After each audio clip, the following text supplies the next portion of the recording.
तक्रार आहे यांनी कोणाच्या तरी सांगण्यावर ही तक्रार केलेली आहे असं माझा स्पष्ट आरोप आहे. कारण की आस्थापना कशी चालवायची, कार्यालय कसं चालवायचं याची जबाबदारी माझी आहे आणि मी ती पूर्ण क्षमतेने चालवतोय. परिवहन आयुक्त हे आमच्या महाराष्ट्राचे प्रमुख आहेत, ते यांचा आढावा घेतात, त्यांना उत्तरदायित्व आम्ही आहोत. परिवहन मंत्री याचा हे सुद्धा आमचा आढावा घेतात. मागच्या महिन्यातच त्यांनी आढावा घेतलेला आहे. काय करावं काय नाही याच्याबद्दल स्पष्ट सूचना आहेत. ॲडमिनिस्ट्रेटिव्ह सूचनांचा यांनी उलटा अर्थ लावलेला आहे.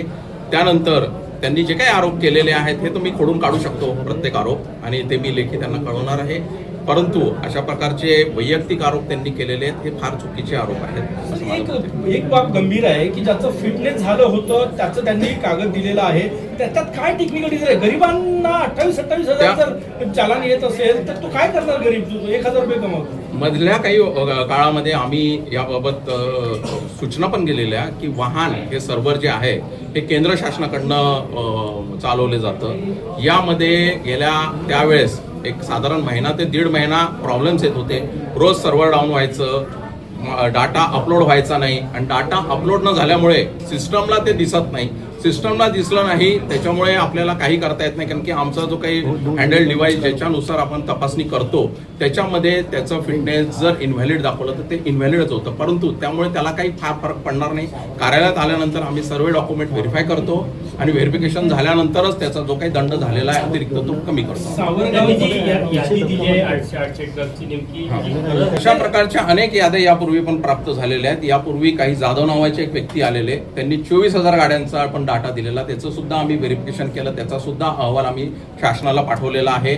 याचप्रमाणे व्हिजिलन्स जे आमच्या पूर्ण महाराष्ट्राचा व्हिजिलन्स स्क्वॉड आहे यांना सुद्धा अशा प्रकारची तक्रार दिलेली, त्यांनी सुद्धा ह्या तक्रारीचा संपूर्ण इथे येऊन छाननी केली आहे. स्वतः ते व्हिजिलन्सचे ऑफिसर आलेले जे DYSP पोलीस विभागाचे असतात त्यांनी सुद्धा याची शहानिशा केलेली आहे. अशा याद्या तयार होतात, आमच्याकडे पाठवले जातात, पण त्यासाठी वेगवेगळे विविध डिपार्टमेंट आहेत ना.